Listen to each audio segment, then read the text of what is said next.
नमस्कार, 2022 के महादंगल में स्वागत है आपका। बताएंगे आपको आजमगढ़ में गृह मंत्री अमित शाह और मुख्यमंत्री योगी आदित्यनाथ ने कैसे भरी है हुंकार, क्या क्या वादे किए वो भी बताएंगे। लेकिन उससे पहले जल्दी से नजर इस वक्त की सियासी सुपरफास्ट पर। यूपी के आजमगढ़ में गरजे गृह मंत्री अमित शाह, कहा अखिलेश यादव को चुनाव आते ही याद आ रहे हैं जिन्ना। अखिलेश को जिन्ना महान दिखने लगे।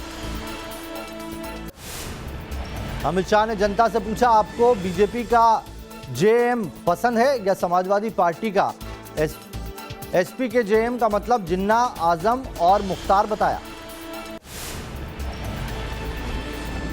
अमित शाह ने कहा 5 साल में परिवारवाद पर लगाया विराम। योगी सरकार ने मच्छर और माफिया मुक्त किया पूर्वांचल।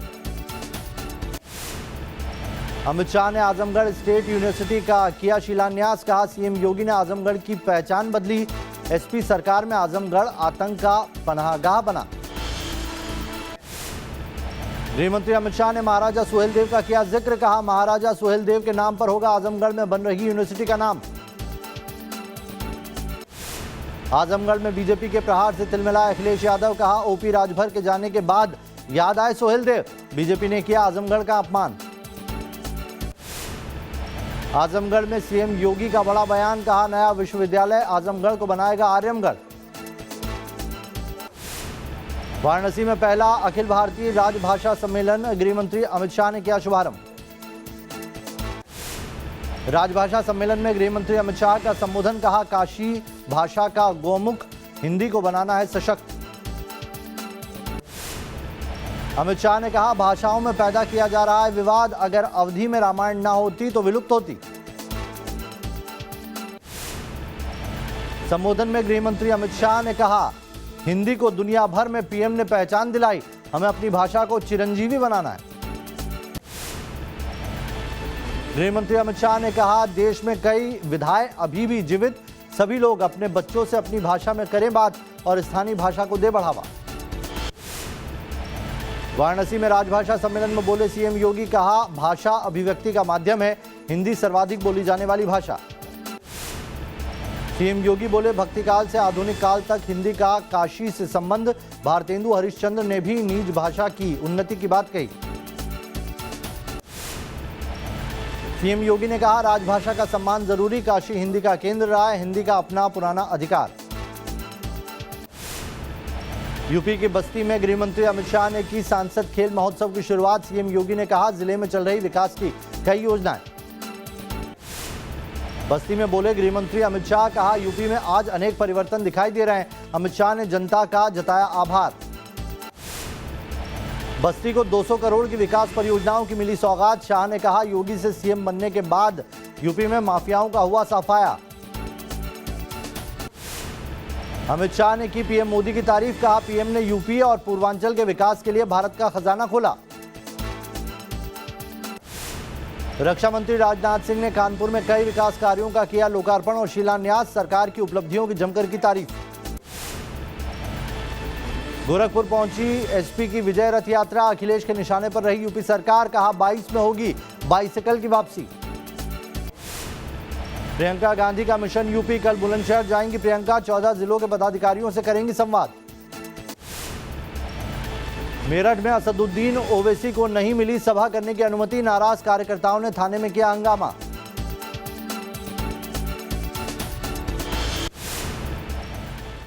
और चलिए अब खबरें विस्तार से, और सबसे बड़ी खबर दिल्ली से आ रही है इस वक्त। दिल्ली में स्कूल एक हफ्ते के लिए बंद किए गए हैं, सरकारी दफ्तरों में भी वर्क फ्रॉम होम का काम होगा। दिल्ली के सीएम अरविंद केजरीवाल ने ऐलान किया है। बता दें आपको कि आपातकालीन बैठक बुलाई गई थी दिल्ली सरकार की तरफ से 5 बजे। मुख्यमंत्री केजरीवाल ने बुलाई थी यह आपात बैठक। दरअसल सुप्रीम कोर्ट की सख्त टिप्पणी के बाद में दिल्ली की सरकार ने यह आपात बैठक बुला के कुछ फैसले लिए हैं, जिसमें अब दिल्ली में स्कूल अगले 1 हफ्ते तक बंद होंगे। वहीं सरकारी दफ्तरों में भी वर्क फ्रॉम होम पर अब काम होगा। सीएम केजरीवाल ने बैठक में 4 अहम फैसले लिए हैं। पहला यही है कि स्कूल जितने भी हैं वो 1 हफ्ते के लिए बंद किए जा रहे हैं। बढ़ते प्रदूषण को देखते हुए फैसला लिया गया है। दूसरा, सरकारी दफ्तरों में वर्क फ्रॉम होम पर अब काम होगा। कठोर कदम उठाना हमारी मजबूरी है, ये भी कहा केजरीवाल ने, क्योंकि हालात ऐसे हो चले हैं। दिल्ली में जो बढ़ता स्मॉग है वो लगातार लोगों की सांसों पर संकट पैदा कर रहा है। स्थिति इतनी भयावह हो चुकी है कि बच्चों से लेकर बुजुर्गों के लिए हालात बेहद खराब हो गए हैं और इसीलिए ये कदम उठाने पड़ रहे हैं। बता दें आपको कि सुप्रीम कोर्ट ने अपनी टिप्पणी में यह भी कहा था कि लॉकडाउन पर क्यों विचार नहीं किया जा सकता है, उसको लेकर भी इस पर चर्चा हुई, लेकिन अभी तक इस मसले पर इस बैठक में कोई भी कदम नहीं उठाया गया है। 4 फैसले लिए हैं। उम्मीद की जा रही है कि इन 4 फैसलों से थोड़ा सा प्रदूषण में कमी आएगी। निजी दफ्तरों के लिए एडवाइजरी जारी होगी जल्दी और साथ ही कंस्ट्रक्शन को लेकर भी एक अहम फैसला लिया गया है जिसकी जानकारी दी जाएगी। तो सरकारी दफ्तरों में वर्क फ्रॉम होम हो रहा है, निजी दफ्तरों के लिए गाइडलाइन बनाई जा रही है। कंस्ट्रक्शन से जुड़ी गतिविधियों पर लगाम लगाने की बात कही है दिल्ली सरकार ने और साथ ही स्कूलों को बंद किया है, यानी कि जितनी ज़्यादा बाहर के एटमॉस्फेयर से लोगों का इंटरेक्शन कम हो उसके लिए व्यवस्थाएं बनाई गई है। दिल्ली में पोल्यूशन लॉकडाउन पर भी विचार किया जा रहा है।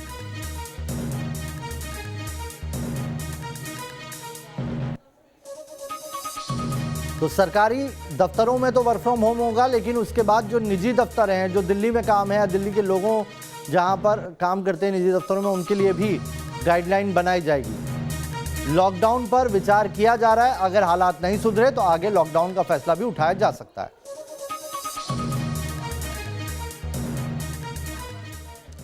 चलिए वापस आते हैं 2022 के महादंगल पर लौटते हैं और बात यूपी की सियासत की कर रहे हैं। यूपी की सत्ता का रास्ता पूर्वांचल से होकर जाता है और इसीलिए बीजेपी ने पूर्वांचल में फिर से अपना परचम फहराने के लिए पूरी तरह से कमर कस ली।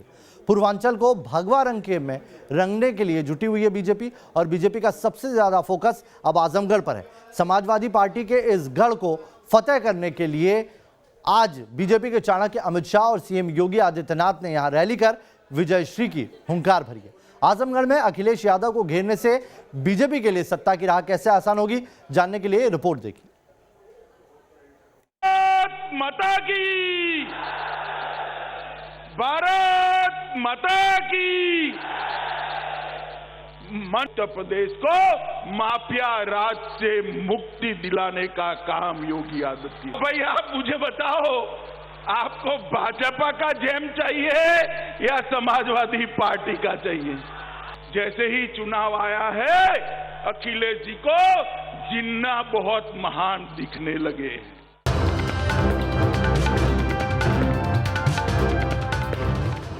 पार फिर से योगी सरकार का नारा बुलंद कर अमित शाह यूपी के चुनावी पथ पर विजयश्री की हुंकार भर रहे हैं। अपने इसी विजय संकल्प को पूरा करने के लिए अमित शाह आजमगढ़ पहुंचे, जहां उन्होंने एक स्टेट यूनिवर्सिटी की सौगात दी, तो वहीं अखिलेश यादव पर आरोपों के तीर चलाए कि जिस आजमगढ़ को दुनिया भर के अंदर सपा के शासन के अंदर कट्टरवादी सोच और आतंकवाद की पनाहगाह के रूप में जाना जाता था, उसी भूमि पर आज मां सरस्वती का धाम बनाने का काम उन्होंने। शिलान्यास के बाद इस स्टेट यूनिवर्सिटी का नाम सोहेल देव के नाम पर कर दिया गया। ये सिर्फ एक यूनिवर्सिटी का नामकरण मात्र ही नहीं था, बल्कि राजनीतिक संदेश भी है। इसके जरिए बीजेपी ने उस राजभर वोट बैंक को साधने का दांव चला, जिसके ओम प्रकाश राजभर के अखिलेश के साथ जाने से बीजेपी से दूर जाने का डर था। मुझे विश्वास है मित्रों,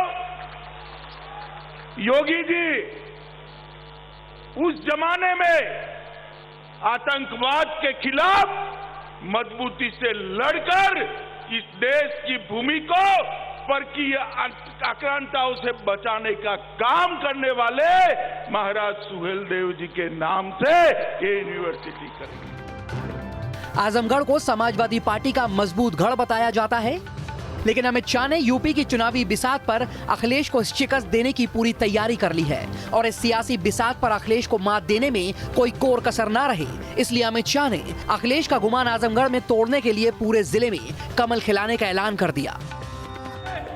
इस बार आजमगढ़ की सभी विधानसभा सीटों में कमल खिलने वाला है।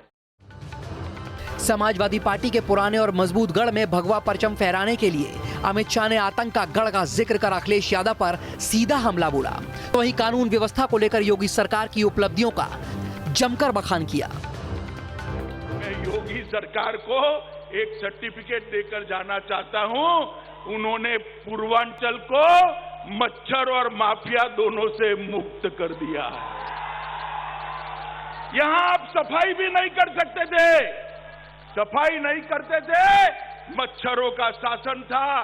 गोरखपुर पूरा पूर्वांचल दिमागी बुखार से, दिमाग के बुखार से बच्चे मारे जाते। मोदी जी के स्वच्छता के अभियान को योगी आदित्यनाथ ने जमीन पर उतारा और स्वच्छता अभियान के कारण मच्छर मुक्त पूर्वांचल बनाने का काम। अखिलेश यादव को घेरने में ना तो सीएम योगी ने कोई कोर कसर रखी और ना ही अमित शाह ने। अमित शाह ने भी आजमगढ़ में बीजेपी की योगी सरकार की खूबियां गिनाई, तो वहीं जिन्ना के बहाने अखिलेश यादव पर निशाना भी साधा। उन्होंने कहा कि चुनावी मौसम में अखिलेश को जिन्ना पसंद आने लगते हैं। के जेम का मतलब है जे से जिन्ना, ए से आजम खान और एम से मुख्तार।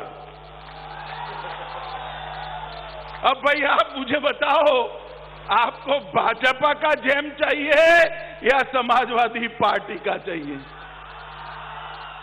ये लोग उत्तर प्रदेश का भला नहीं करते। जात पात में बांटना, दंगे कराना, तुष्टीकरण करना और वोट बैंक की राजनीति को आगे बढ़ाना। जैसे ही चुनाव आया है, अखिलेश जी को जिन्ना बहुत महान दिखने लगे।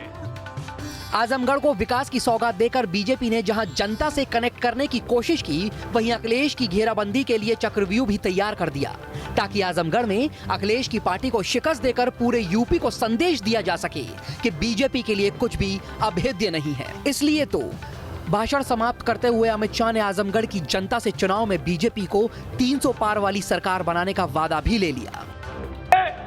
इस बार आजमगढ़ की सभी विधानसभा सीटों में कमल खिलने वाला है। आजमगढ़ से दीपक श्रीवास्तव के साथ टीम न्यूज नेशन। यहां रुक रहे कुछ पलों के लिए, तुरंत लौटेंगे, बने रहिए न्यूज नेशन के साथ।